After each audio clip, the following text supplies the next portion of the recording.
정치평론가 이강윤의 오늘.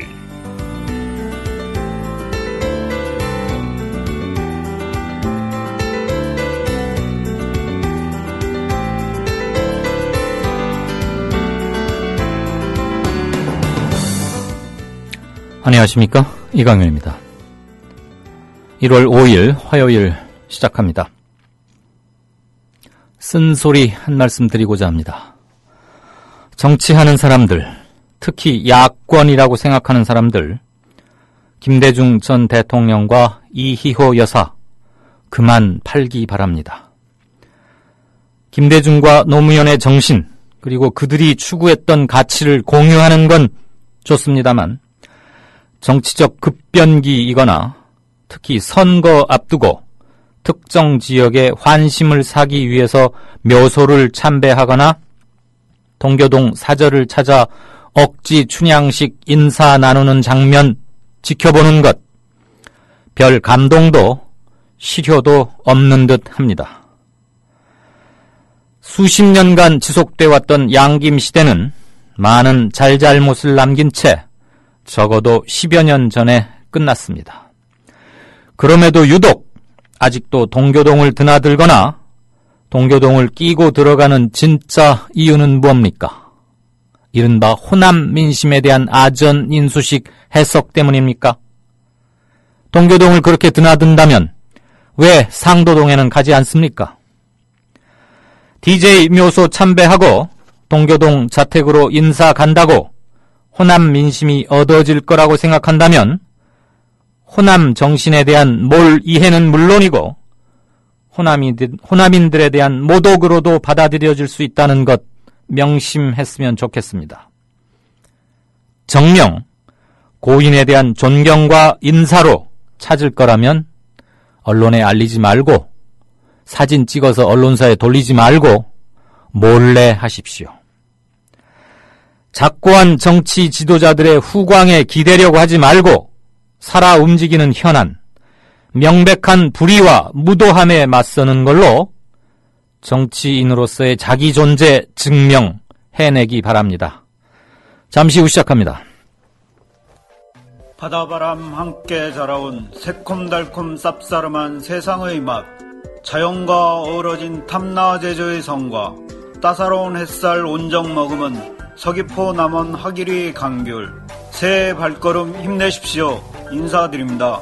강귤과 더불어 같이 함께 사는 아름다운 세상, 사람 세상 향해 가는 님들 주문 희망합니다. 010-8936-4705 010-8936-4705 곰바부.net gombabo.net. 고맙습니다. 대한민국 투어, 우리 국민TV 남덕수 조합원님께서 운영하시는 이 대한민국 투어, 이분이 그 20년 경력의 베테랑입니다. 이분의 어떤 경험을 여러분께서는 그냥 버스에 앉아가지고 다 빼먹는 거예요. 20년 동안 쌓아둔 그 빅데이터. 그렇죠. 버스가 이제 28인승 최고급 리무진 버스도 있고 45인승 좀 더 많은 분들이 타실 수 있는 이런 버스도 있으니까 고급진 여행도 바로 남덕수 조합원님과 함께라면 가능하다. 네. 문의 전화는요 1599-2686번입니다. 1599-2686. 버스 여행하면 2686이 딱 생각이 나네요, 벌써. 네. 1599-2686번 아니면 네이버나 다음 같은 그 검색창에서 대한민국 투어 이렇게 검색하셔도 되고요. 그리고 웹사이트 대한민국 투어 한글로 쓰시면 됩니다. 대한민국 투어.kr 이렇게 검색하셔도 언제든 들어가실 수 있으니까 우리나라 국내 여행들도 많이 애용하시기 바라겠습니다. 대한민국 투어였습니다. 네, 5시 6분 돼갑니다. 뉴스 브리핑 받으시죠? 정승주 아나운서 어서 오십시오. 안녕하십니까? 안녕하세요. 자, 박근혜 대통령이 오늘 국무회의 주재하면서 남은 임기 동안 내가 할 수 있는 모든 것을 해낼 것이다 라고 결연한 의지를 밝혔는데 좀 자세히 들어볼까요? 예. 박근혜 대통령은 오늘 남은 임기 동안 국가와 국민을 위해 할 수 있는 모든 것을 해낼 것이다 이렇게 밝혔습니다. 박 대통령은 청와대에서 올해 첫 국무회의를 주재하고 국무위원께서도 경제 활성화와 국가 혁신의 구체적 결실을 국민 앞에 내놓을 수 있도록 최선을 다해주길 바란다고 당부를 하면서 이렇게 말했습니다. 박 대통령은 아직 우리 앞에 노동개혁을 비롯한 4대 개혁 마무리와 경제 활력 회복을 통한 일자리 창출 같은 많은 과제들이 놓여 있다며 이것은 미래와 국가 발전을 위해서 서로 양보의 미덕을 발휘해 반드시 해결해 나가야 하는 것이라고 강조했습니다. 네, 할 수 있는 모든 것을 해낼 것이라고 하니까 당연히 해야 할 것들, 시대와 국민들이 원하는 것을 하는 거야 뭐 누가 뭐라고 하겠습니까만 하도 불통 이제는 그런 말 하기도 질렸는데 지쳤고 할 수 있는 모든 것이 무엇인지 은근히 걱정도 됩니다. 자, 최경환 경제부총리가 누리과정 예산을 편성하지 않는 것은 직무유기다. 강력히 대처하겠다. 거의 대통령급의 얘기인 것 같은데 무슨 얘기죠? 최경환 경제부총리 겸 기획재정부 장관은 오늘 시도교육감이 누리과정 예산을 미편성하는 것은 엄연한 직무유기라면서 감사원 감사 청구, 검찰 고발을 포함한 법적, 행정적, 재정적 수단 등 모든 방법 등을 총동원해서 강력히 대처해 나갈 것이다 이렇게 밝힌 건데요. 최 부총리는 정부 서울청사에서 열린 누리과정 관련 긴급 관계부처 합동브리핑에서 교육감이 누리과정 예산을 편성하는 것은 재량사항이 아니라 반드시 준수해야 할 법률상 의무라며 이렇게 말했습니다. 네, G2 리스크, 그러니까 미국의 금리 인상 그리고 중국의 경기 둔화를 말하는 것 같은데 이 G2 리스크 때문에 앞으로 상당 기간 동안 신흥국들의 경제 위축은 불가피할 것이다. 우리도 아마 여기 해당될 것 같죠? 어느 경제연구소의 분석이라고요? 그렇습니다. 미국의 금리 인상과 중국의 경기 둔화로 요약되는 이른바 G2 리스크가 신흥국 경제에 장기간 악영향을 줄 수 있다는 우려가 나온 것입니다. LG경제연구원은 오늘 2016년 세계 경제 리스크 진단이라는 보고서에서 올해 세계 경제의 최대 불안 요인으로 G2 리스크를 꼽았는데요. LG경제연구원은 중국의 경착륙 리스크가 높아지면은 미국의 금리 인상 속도가 느려질 것으로 보여서 두 위험 요인이 동시에 급격히 확대될 가능성은 높지 않다고 진단하기도 했습니다. 네. 거의 공룡급의 신용정보 집중기관이라고 할 수 있는데 한국신용정보원 오늘 공식 출범했죠? 그렇습니다. 개인의 대출과 연체 소득 보험 등 각종 신용정보와 기업의 기술평가 정보를 통합관리하는 한국신용정보원이 오늘 공식 출범하고 본격적인 업무를 시작했습니다. 한국신용정보원은 은행연합회와 여신금융협회, 생명보험협회와 손해보험협회, 금융투자협회와 보험개발원 등 6개 기관이 흩어져 보관되던 일반 기술신용정보를 통합관리하는 신용정보집중기관입니다.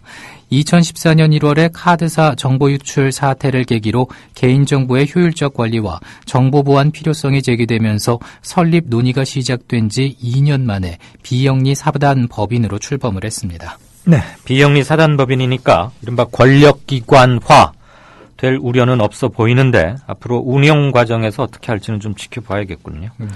방위사업청이 이 한간에 얘기 도는 것처럼 3,000톤급 핵 잠수함을 만들 것이다. 이거는 전혀 낭설이라고 공식 부인하고 나섰네요. 그렇습니다. 방위사업청은 차세대 잠수함 사업단의 출범과 관련해서 일각에서 3,000톤급 핵 잠수함 건조설이 제기되자 이를 전면 부인한 건데요. 방사청 김시철 대변인은 오늘 정례 브리핑을 통해서 현재 개발 중인 3,000톤급 장보고3 잠수함이 핵 잠수함 개발과 관련이 있느냐 이런 질문에 대해서 전혀 그런 계획도 없고 진행 중인 사안도 없다고 밝혔습니다. 김 대변인은 2012년 12월 대우조선해양과 장보고3 잠수함 상세 설계와 1, 2번 함 건조 계약을 체결해 개발을 추진하고 있다며 그 외에 다른 사안은 확정된 게 없다고 말했습니다. 네, 한일 외교장관의 합의 이후로 후폭풍이 거세지고 있는데 외교부가 위안부 피해자 지원재단 설립하는 거 신속히 추진하겠다. 그러면서 여론과는 약간 동떨어진 그런 얘기 내놨죠. 그렇습니다. 외교부는 오늘 일본군 위안부 피해자 지원을 위한 재단 설립과 관련해서 여러 조치를 신속히 진행해 나갈 예정이다 이렇게 밝혔습니다. 조준혁 외교부 대변인은 정례 브리핑에서 재단 설립과 관련해 외교부는 이미 여성가족부와 실무 차원의 협의를 개시했고 앞으로 조속한 시일 내에 관계부처 회의를 개최할 것이라면서 이같이 말했습니다. 조 대변인은 여성가족부에서 추진하는 위안부 백서에 대해서는 백서는 한일 간 합의와 무관한 사항으로 예정대로 출간될 것으로 알고 있다 이렇게 전하기도 했습니다. 네.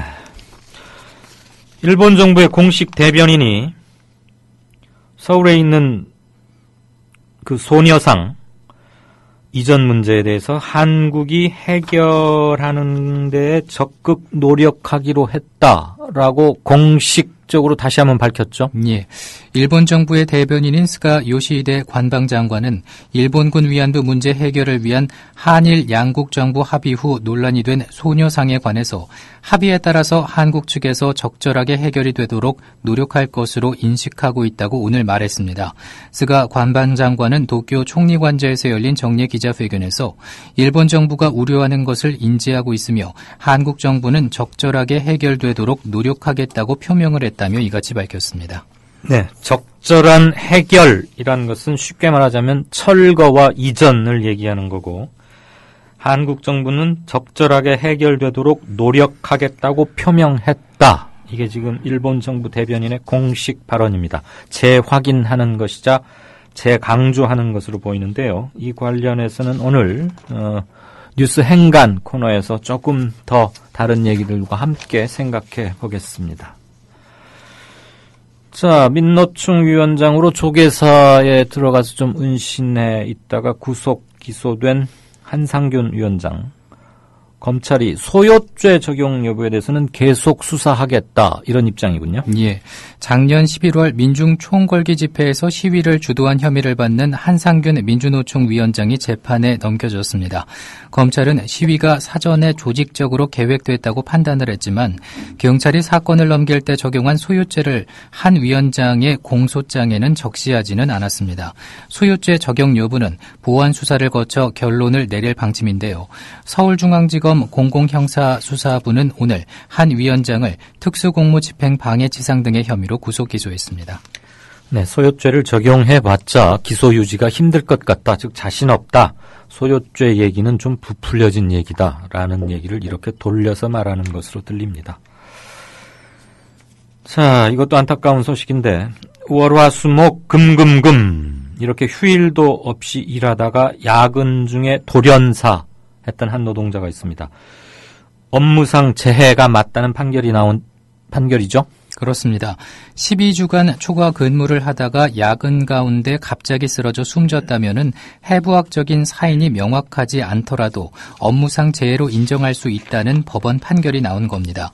서울행정법원 행정사부는 회사에서 근무 중 숨진 A모 씨의 부모가 근로복지공단을 상대로 유족급여와 장의비를 지급하지 않기로 한 처분을 취소해달라며 낸 소송에서 원고 승소로 판결했다고 오늘 밝혔습니다. A 씨는 지난해 5월 한 자동차 부품 회사에 입사해 일을 하다가 올해 2월 말 새벽 5시쯤 회사 정수기 앞에 쓰러진 채 발견됐습니다. 네, 어제는 중국 증시 대폭락의 쇼크로 우리 증시도 크게 떨어졌는데 오늘은 약간 회복했다면서요? 그렇습니다. 코스피가 오늘 중국 쇼크를 딛고 1930선으로 반등한 건데요. 코스피는 전날보다 11.77포인트 오른 1930.53으로 장을 마쳤습니다. 지수는 6.83포인트 내린 1911.93으로 출발했지만 이내 강보합세로 전환해서 장중 한때는 1940선을 넘보기도 했습니다. 어제 중국 증시 쇼크 여파로 2%대나 급락한 데 따른 반발 매수세가 유입됐기 때문으로 풀이가 되고 있습니다. 중국 증시가 이날 상승세로 돌아선 것도 투자 심리 안정에 도움이 됐습니다. 네, 지금까지 뉴스 브리핑의 정승주 아나운서였습니다. 고맙습니다. 수고했습니다. 박 대통령은 재치 있는 유머로 주변 사람들을 안심시키며 분위기를 바꾸었습니다. 아유, 공해야 공해. 아니 기사님, 뉴스 듣다 왜 라디오를 끄세요? 대통령 동정 연예인 스캔들 동물 날씨 얘기뿐이에요. 어디 뉴스가 뉴스다워야지요. 그럼 기사님 안목에서 뉴스다운 뉴스는 뭔가요? 4대강 만든다고 하더니 죽을 4차 4대강 만들었고 나라님이 자원 외교한다며 혈세를 펑펑 써댔고 똥별들이 무기 팔아서 뒷돈 챙기고 나라가 개판 5분 전이 됐는데 이런 건 뉴스에 안 나오잖아. 뭐가 뉴스겠어요? 자고로 뉴스라는 거는 권력이 뭔지 알려주고 그 권력을 바르게 이끄는 거 아니겠습니까? 왜 이럴까요? 그게 다 권력자한테 장악당한 거죠. 기사님, 그래서 이런 세상, 이런 뉴스를 바꾸자고 해서 등장한 협동조합이 있잖아요. 네? 협동조합이요? 조합원이 사주라서 조합원 뜻에 어긋나는 뉴스를 만들 수 없는 그런 방송이에요. 오! 아니 거기가 바로 미디어 협동조합입니다. 욕하고 한숨 쉬는 것으로 그치지 말고 함께 희망을 만들어요. 미디어 협동조합 홈페이지 국민.tv 또는 서울전화 3144-0933으로 문의하세요. 월간 다운로드 수 1000만, 팟캐스트계의 에이스 국민 라디오가 광고주를 찾습니다. 직접 찾아서 선택해 듣는 방송, 청취 몰입도가 높은 방송, 지상파 케이블 광고와 차원이 다릅니다. 부담 없는 가격, 소비자의 열띤 반응, 전혀 다른 광고의 블루오션을 경험해 보십시오. 국민라디오 @gmail.com으로 문의해 주시면 상세히 안내해 드리겠습니다.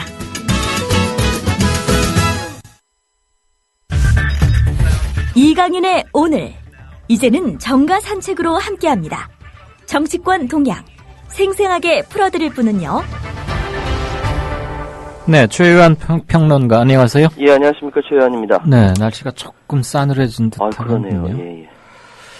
자, 뭐 우리나라 정당사는 참 표로 만들려면은 A4 용지로는 안 되고 예. A3나 그보다 더 큰 종이가 하나 있어야 당 이름 바뀐 것만 이렇게 표로 만들어도 될까 싶은데 그 당은 그렇게 쉽게 만들었다 또 부시고 막 이러는 겁니까? 그 당 만들려면 현실적 절차가 어떻게 돼요? 이게 방금 말씀하셨던 대로 꼼꼼한 성격을 갖고 있는 당직자가 예. 우리나라 해방 이후에 당 만들어진 역사, 그러니까 당 변경에 대해서 쫙 한번 정리를 해봤는데요. 네. 그게 방금 말씀하신 대로 다 정리를 못했습니다. 꼼꼼하게 정리 못했는데 그 이유가 뭐냐면은 워낙 변경이 많다 보니까 그 전문가조차 놓친 거죠. 비근한 사례로 사실은 이게 당을 만든다라는 이 자체를 보면요, 우리 애청자 여러분께서는 잘 아시겠지만 그냥 만들어지는 것 같은데 실제로는 절대 그렇지 않습니다. 당을 만드는 전문가들이 따로 있습니다. 각 당에는요. 아, 그래요? 예, 당 조직가들이라고 하죠. 그 조직가들을 통해서 당을 만드는데 비근한 예를 이제 옛날 얘기긴 한데 뭐 그때나 지금이나 마찬가지니까. 그 1987년 6월 항쟁 이후에 5월 1일 날 친민당이 붕괴가 되고요. 그때 김영삼, 김대중 양쪽 고문이 통일민주당을 만들고 나왔거든요. 87년 이제 6월 바로 정확하게 말씀드리면 그렇죠, 맞죠. 네. 그렇게 됐는데 그때 김대중 고문이 계속 통일민주당 내에서 지분 확보를 못하고 서로 협상 중에 결국 당을 깨고 나왔지 않습니까? 그래서 당을 평화민주당을 만드는데 예. 10월 17일 대통령 선거가 12월 달에 했는데 10월 17일 하나갑 비서와 통일민주당 직능사회국장인 최아무개 선생을 두 사람을 부릅니다. 그리고 김대중 대통령이 최동지 한비서 창당 준비하시오 딱 한마디를 합니다. 누구를 불렀다고요? 무슨 동지? 통일민주당의 직능사회국장이었던 최승일 씨와 최승일. 저희 아버님이십니다. 아, 예. 그리고 하나갑 비서와 아하. 두 사람을 딱 불러가지고. 이분들이 창당의 전문가들입니까, 말하자면? 그렇죠. 예. 창당 준비하시오라고 딱 한마디를 10월 17일에 하거든요. 예. 근데 당은 이제 실질적으로 탈당은 언제 이루어지냐면 10월 29일에 이루어집니다. 그리고 11월 12일 날 평화민주당이 만들어지죠. 네. 한 달도 안 된 사이에 당이 만들어지거든요. 이게 과연 가능한가? 그건 뭐냐면은 그 당에는 첫 번째 당을 만들려면은 강력한 지지 기반이 있어야 된다는 겁니다. 그 지지 기반은 그 두 사람이 어떻게 뚝딱뚝딱 해낼 수 있는 게 아니고 아니죠. 그 당시 때는 그 개인 그 총재 얼굴 보고 지지 그렇죠. 기반이 되는 거니까. 예. 그 어떤 당이든 그 당의 핵심 코어들이 있거든요. 예. 그 핵심 코어들을 중심으로 당이 만들어지는데 그 핵심 코어들을 어떻게 엮느냐에 따라서 강력한 이제 지도력을 발휘할 수 있는 당이냐, 아니면 느슨한 결합체냐 이렇게 나눠지는데 그때는 김대중, 김영삼이라는 걸출한 리더십을 갖고 있는 두 사람이니까 워낙 충성파들이 많이 있었습니다. 그때 그 김영삼 대통령, 그러니까 김영삼 통일민주당 그 총재에게는 민주산악회라고 있었고요. 예, 사조직이 이제 공조직화된 거죠. 그리고 김대중 그 고문에게는 민주헌정연구회라는 사조직이 있었습니다. 이것이 역시 공조직화되는 거고요. 예. 그 핵심 코어들이 모여서 공조직으로 바뀌는 겁니다. 그런데 이 과정이 정광석화처럼 빨리 진행되었거든요. 네. 그때 YS나 DJ나 마찬가지인데 그걸 얼마나 잘 무리 없이 원활하게 추진하느냐에 따라서 당이 잘 만들어지냐 그렇지 않느냐의 차이가 있는 거죠. 근데 워낙 이제 그때는 양쪽 다 충성심이 강한 그 사람들이 많이 있었기 때문에 뚝딱뚝딱 만든 것 같지만 굉장히 결합력 높은 당이 만들어졌습니다. 근데 우리가 학교 다닐 때 배웠던 것처럼 예. 당이라는 것은 하나의 정치 이념을 같이 하는 무리의 모임 아닙니까? 그렇죠. 근데 지금 상황은 정치 이념이라고 이야기를 인물 중심으로 그때 많이 모였었는데 지금도 사실 별 큰 차이는 없다라고 보여지지만 어쨌든 그런 사람들이 지지고 볶으면서 하나의 당을 만드는 건 결코 쉬운 게 아니거든요. 그래서 사실 지금 안철수 신당이 새로 만들어진다는 거, 그리고 천정배 신당, 박준영, 박주선 이렇게 무리를 지어서 하나의 당적 역할을 할 수 있는 사람들이 모인다는 게 결코 쉬운 건 아닌데 예. 지금 현대 정치에서 그렇게 모여서 자기 지분을 이야기하고 목소리를 높인다는 건 결코 그렇게 쉬운 일이 아닙니다. 그런데 그러면은, 지금 만들어지고 있는 상황인데 특히 특히 언론에서 주시하고 있는 안철수 신당이 지금 많이 이렇게 창당 작업을 하고 있는 것 같습니다. 법적으로는 5개 이상의 전국의 시도당이 만들어져야 이제 인정을 받을 수 있는데 그리고 그 시도 지구당 하나당, 지구당이란 말은 요즘 안 쓰지만 그렇죠. 한 곳당 1000명 이상의 그렇죠. 등록 당원이 필요하고. 그렇죠. 네. 자, 그러면 안철수당이 아무래도 관심이고 그 다음에 천정배당 정도 아닐까 싶은데 안철수당 잘 만들어지고 있답니까? 진척도가 어때요? 지금 속도는요. 네. 의외로 안철수 의원이 예전에처럼 수동적으로 움직이지 않고 능동적으로 움직이는 걸로 보입니다. 왜냐하면은 실제로 안철수 의원이 여기저기 전화해서 미안했다. 과거의 옛 동지들한테 미안했다, 도와달라라는 것이 언론에 포착된다는 거. 이거는 능동적으로 많이 움직이고 있다라는 것이고요. 아니 그 정도도 안 하고 어떻게 당을 만들겠다고 생각했겠어요? 설마 전화야 기본일 테고. 네, 전화야 기본이죠. 네. 근데 그것을 일부러 의도적으로 언론에 유포한다는 거죠. 근데 예전에 전화도 안 했어요. 그 당 만들면 돈 좀 들지요. 지금 현재 그 중앙당은 지금 안철수 의원이 1년 이상 당에 소요되는 건물 비용을 자기 주머니에서 털었다고 하네요. 1년 이상이요? 정책센터 내일인가 그렇죠. 그거 말이죠? 예. 거기를 이제 임시 당사로 사용한다. 예전에 주머니에 돈을 안 썼어요. 예. 근데 이번에 썼다는 거 보니까 독한 마음 먹고 돈 많은 사람들은 돈 안 쓴다던데. 확실한 의사표현. 확실한 자기 의사표현을 했고요. 그리고 주변에서 언론 플레이를 꾸준히 하는 것이 보입니다. 그만큼 진척도가 있다라는 것이고 주류와 비주류 사이의 긴장감을 많이 느끼고 있다는 것이죠. 어떤 규모로 얼마만큼 호사스럽게 폼나게 하느냐에 따라 좀 다르긴 하겠지만 기본적으로 들어가는 돈이 있지 않습니까? 뭐 건물 임대하고 사무 공간에 뭐 집기내 뭐 경상비 이런 것들 하고 하는데 예. 최소 요건에 선관위에서 규정하고 있는 당으로서의 최소 요건을 갖추는 거 꾸리려면은 대략 얼마쯤 든답니까? 싸게. 그러니까 지금 대한민국에는요. 그 정의당도 있고요. 아니 그러니까 우선 금액부터 말씀을 하시고. 예. 근데 이 정도 꾸려면 최소 몇백억 단위는 들어가야 되지 않겠습니까? 아, 그렇게 많이 들어요? 그러니까 지금 새누리당이나 네네.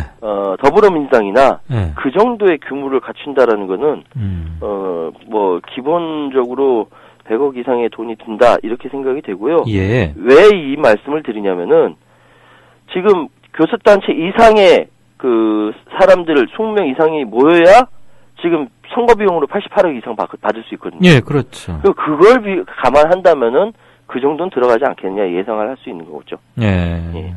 최소한 세 자릿수 돈은 든다? 그렇죠. 아, 그럼 안철수 의원이 그거 혼자 다 내려면. 혼자 다 안 내죠.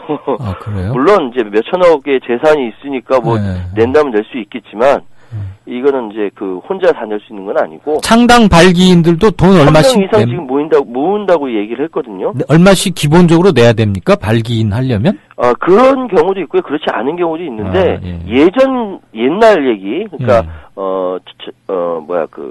공직선거법상 돈 내는 건 굉장히 예민하기 때문에 그렇게 이야기할 수 있는 건 아니고요. 예. 창당 발기는 이름만 올린 사람도 굉장히 많아요. 그러겠죠. 예. 자, 당 만드는 얘기는 그 정도로 하고. 예. 딱 한 가지. 예, 말씀하십시오. 안철수 의원의 그 신당은요, 묘하게도. 네. 권노갑 전, 그 고문의. 네, 동계 좌장이라고 하는. 예. 그 보금자리라는 거. 보금자리에서 신동의 빌딩 11층.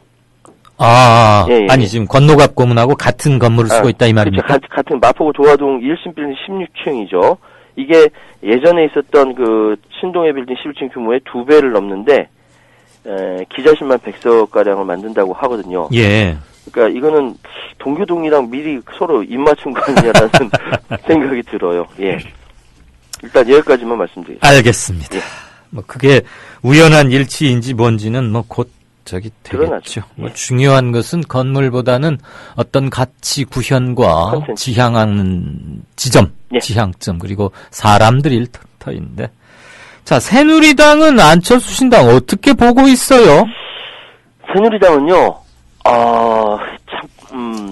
미묘하겠죠? 그냥 뭐 우리가 언뜻 생각하는 야당 분열하니까 무조건 좋아할 거야라고 생각하는 사람들도 있을 텐데. 네. 꼭 그렇게만 보고 있지는 않은 것 같아요. 자기들 지지율도 조금 뭐 영향을 받았다면서요. 그렇죠. 한 10% 빠지는 거 보면서 소름 끼쳐하는 사람도 있고요.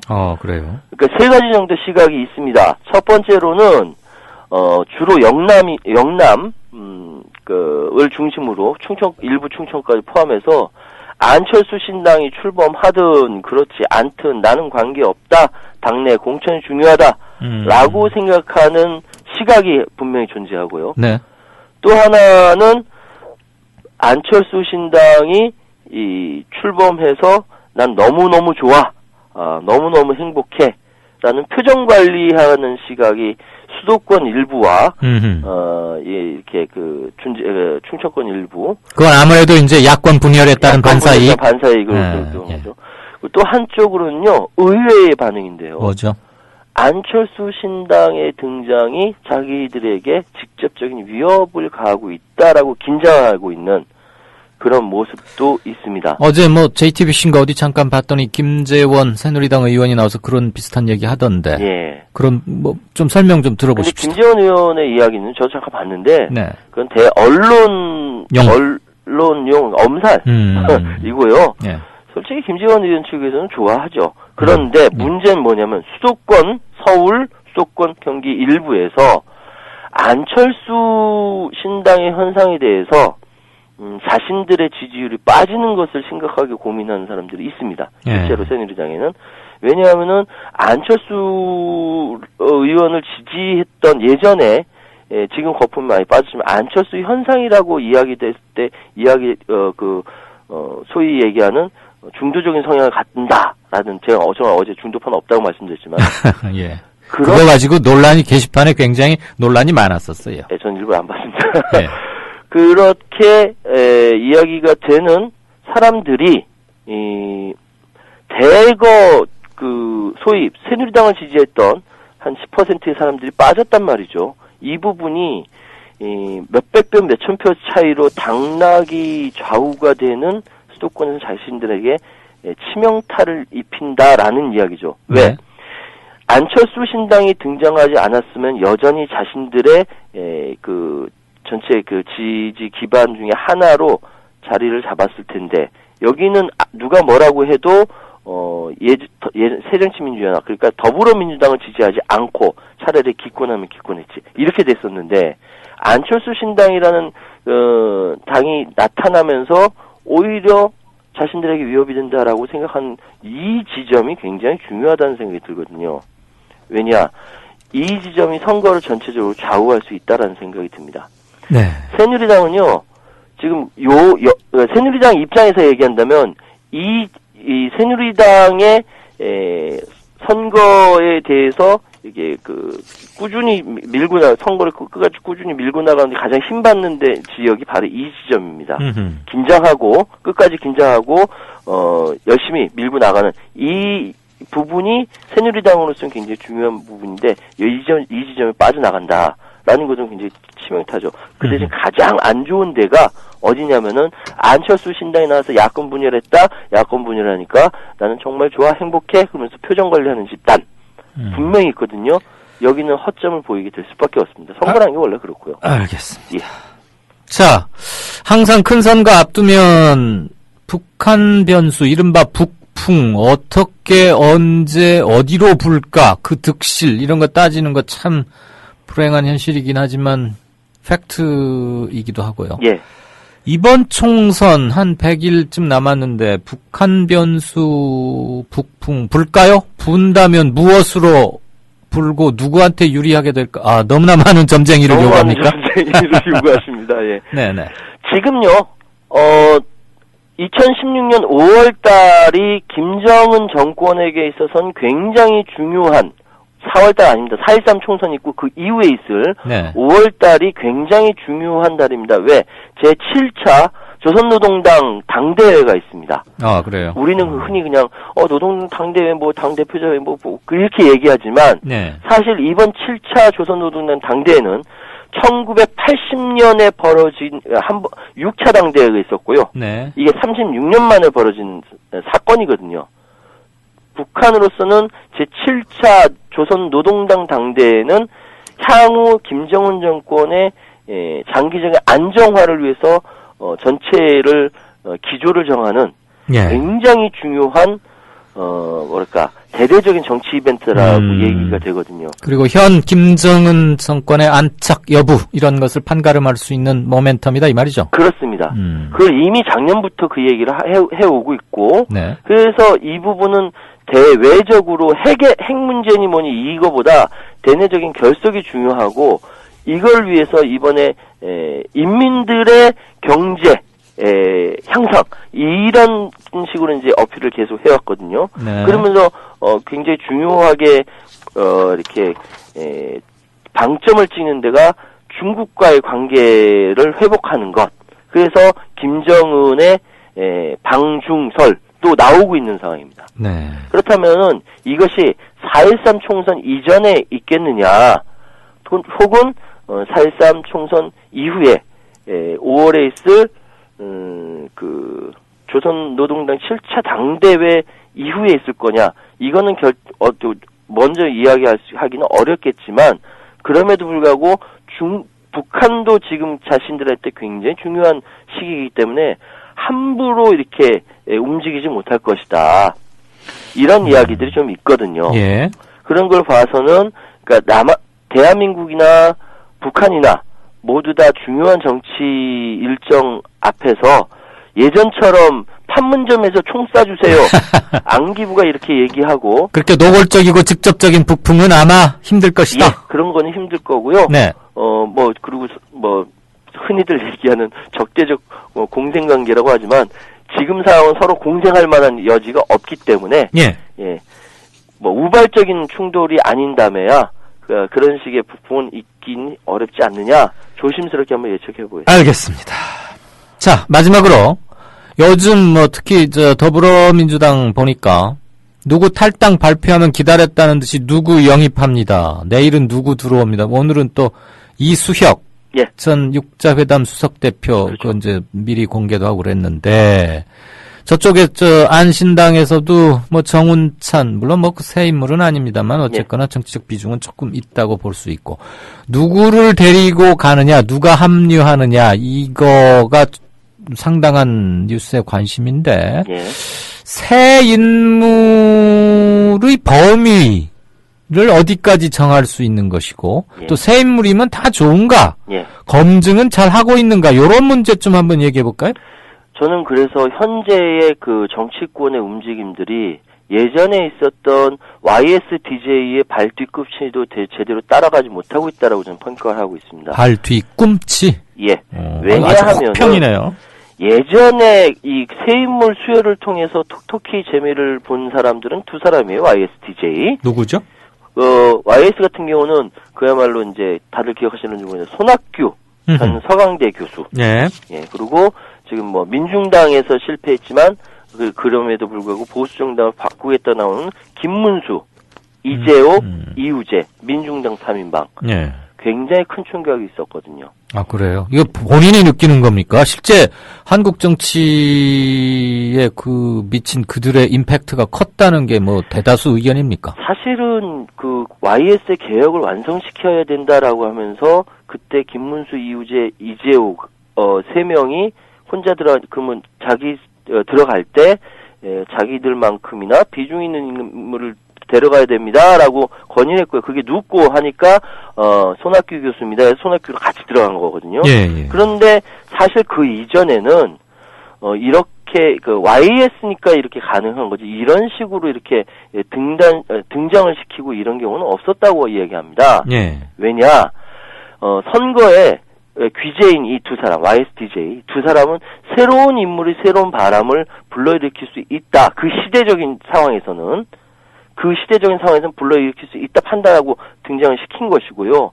그 이후에 DJ도 마찬가지로 새로운 인물들을 통해 가지고 한국 정치를 이렇게 바람을 일으키는 데는 일조를 했죠. 소위 얘기는 지금 얘기는 86 그룹들이 바로 그런 것이고요. 네. 그런데 여기서 한 가지 생각해 봐야 할 것은 과연 과거에 사회적으로 이름 있고 명망 있고 좀 이렇게 인지도가 있는 사람들을 새롭게 정치권으로 등장시켜서 정치 활동을 하게 하는 것이 그러니까 소위 해서 정치력을 이렇게 검증하지 않은 새 인물이라고 해서 등장시키는 것이 한국 정치에 도움이 되는가?